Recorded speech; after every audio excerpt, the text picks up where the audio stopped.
If you don't own something, you're not the boss. You have to take full responsibility for everything that you do. Why be subservient? You must be the master of your own kingdom. I feel you. Makes a lot of sense. You've got to own that. You can't just walk into things with your eyes half open. You've got to walk into things with your eyes fully open. You've got to know what you're getting into. You have to take possession of your life.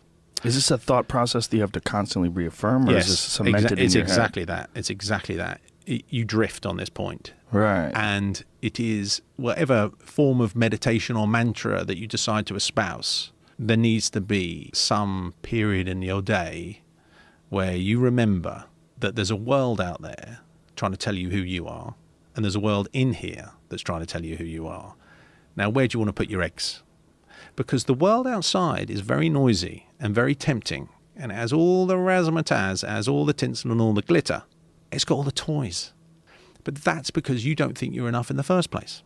If you don't think you're enough in the first place, the whole idea of the world to sell you stuff is, first of all, they have to make you feel bad about yourself, less than in some way. And I don't resent this system, by the way. It is the system.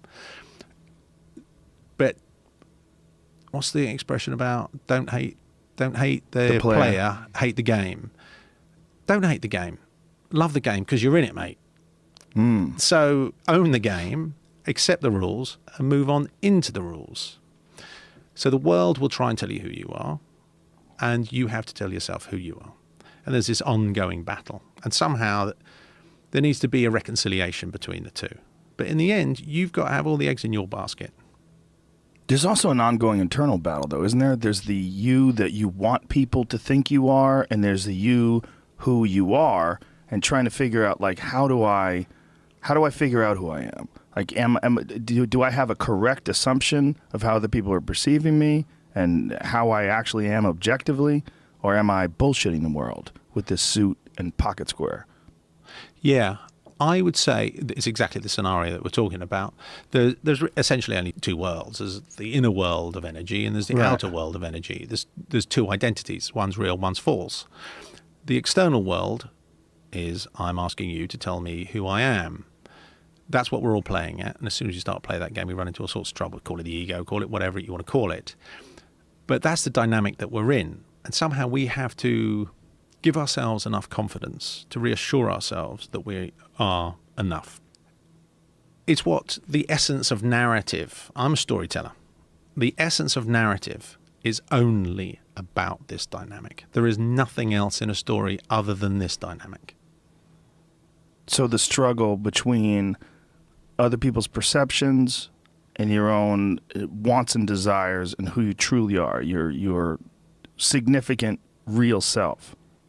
That's it. That's all there is. You tell me a story that we engaged in, that's famous, that's not about this journey.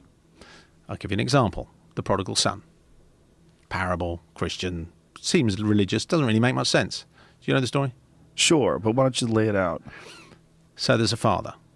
He has two sons, an older son, a younger son. And he says to them, who wants to spend their inheritance? The younger son says, me, Dad, I'll go and spend it. And the younger son takes all the dough and he runs off and sniffs coke off strippers' tits for a number of years until he realizes this is getting pretty boring and I'm in a lot of trouble. He ends up throwing food to pigs. That's his job. And he can't even eat the food that he gives to the pigs, at which point he says, Dad, will you take me back? Dad then they don't meet. This somehow happens, not through telephones, it just happens. At which point, Dad goes to the fatted calf, says, kill the fatted calf. Older son says, hold on, Dad, what's going on? I've stayed with you since the beginning. I've been loyal to you. And I hear the stories of my younger brother coming back, who's been sniffing cock strippers' tits for the last God knows how many years. And you're prepared to kill the fatted calf. What's the SP, Dad? I want to know the story. He says, you're all right, son. Don't worry about that. You take a little step to the side. You'll always be with me. You're a good boy. At which point he goes out to meet the prodigal son, the wasteful son. The wasteful son returns and he says, you were lost and now you're found. That's the end of the story. it's quite hard to make sense of that in a literal sense. You go, oh, Dad was a bit unfair and he should have been kind to the older son because he never ran off and did anything. But the essence of the story is that you are the father. You are enough. Your older son is your intellect. He says, oh, don't do this, don't do that. He's trying to reconcile, make sense of a prosaic and material world. The younger son, being the wild, feral entity that he is, wants to go out in the world and find out what it's all about. So in his recklessness and sense of adventure, he finds that he can't escape himself.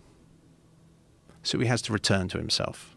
And at which point, he has to accept who he is.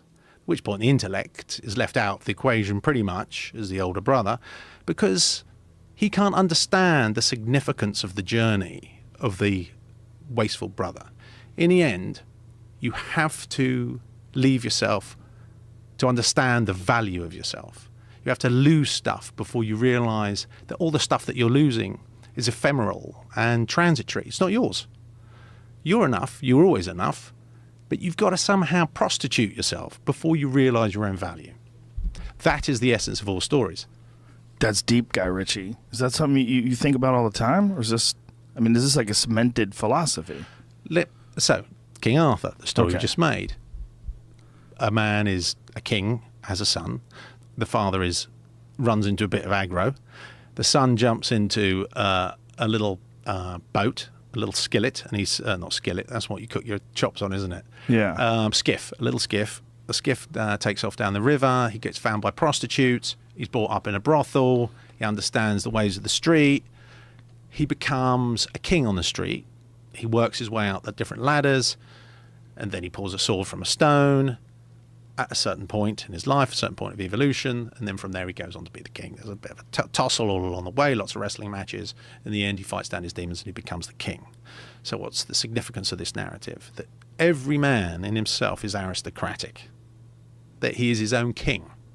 He takes a sojourn into the material world, has to climb up all the different rungs on the ladder, and ultimately has to return to himself.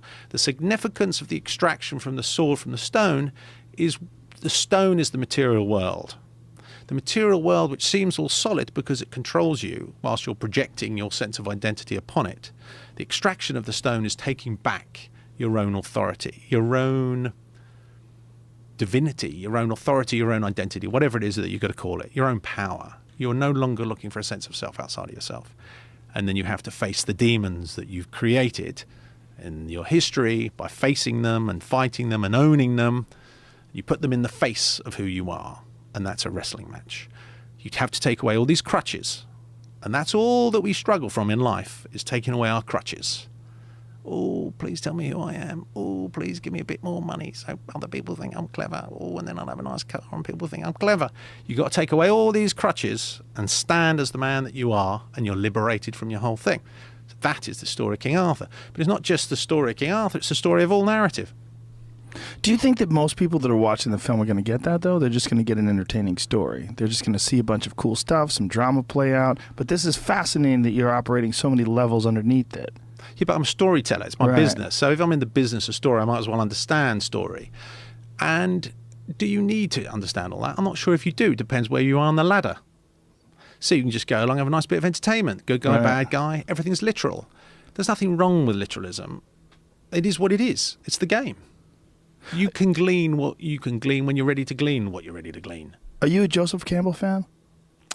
I am a Joseph Campbell fan, yeah. Yeah, that's a reoccurring theme in his work. The hero's journey. Yes, the hero's journey. This underlying sort of narrative that just really guides all stories and all ancient tales, and that there's something inherently human about them, important about these stories.